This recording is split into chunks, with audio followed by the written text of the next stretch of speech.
9h18 sur Boursorama et TV Finance. On retrouve à nouveau Mathieu Driol. Rebonjour Mathieu. Bonjour Claire. Alors, je rappelle que vous êtes analyste senior chez Day by Day. On va scruter les market movers du jour.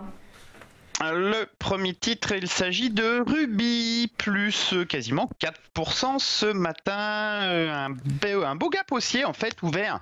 On est en train, pour l'instant à 9h17, d'essayer de déborder la résistance majeure à 61,10, ce qui permettrait au titre de sortir par le haut d'une consolidation latérale entre justement 61,10 et puis la borne basse vers 54 €, libérant un nouveau potentiel haussier. À ce titre, le gap serait donc un gap impulsif, il ne devrait pas être comblé.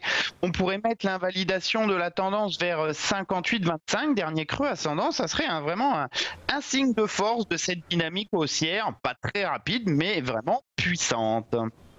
Alors, autre valeur qu'on va regarder avec vous, Mathieu. Valorec, une fois n'est pas coutume, c'est à la hausse pour l'instant que le titre se distingue, plus 3,18.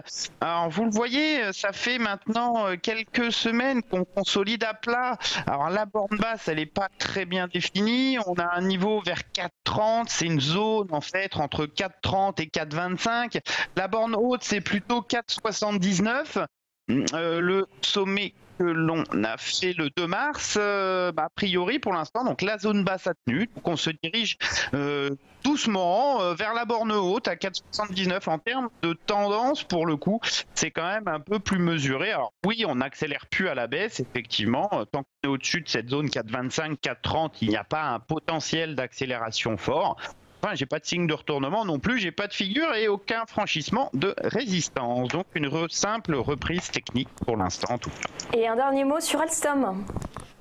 Alors Alstom, avec la bougie du jour et ses plus 1,12, est en train de franchir son dernier sommet descendant à 34,90. Après le quadruple même rebond sur le support majeur à 33,27, et bien c'est un signe de force du support majeur. On devrait retourner donc au minimum sur le haut de l'intervalle vers 37 et peut-être plus après si affinité, puisqu'on pourrait alors avoir vraiment une lecture en impulsion, consolidation à plat et puis une nouvelle impulsion possible.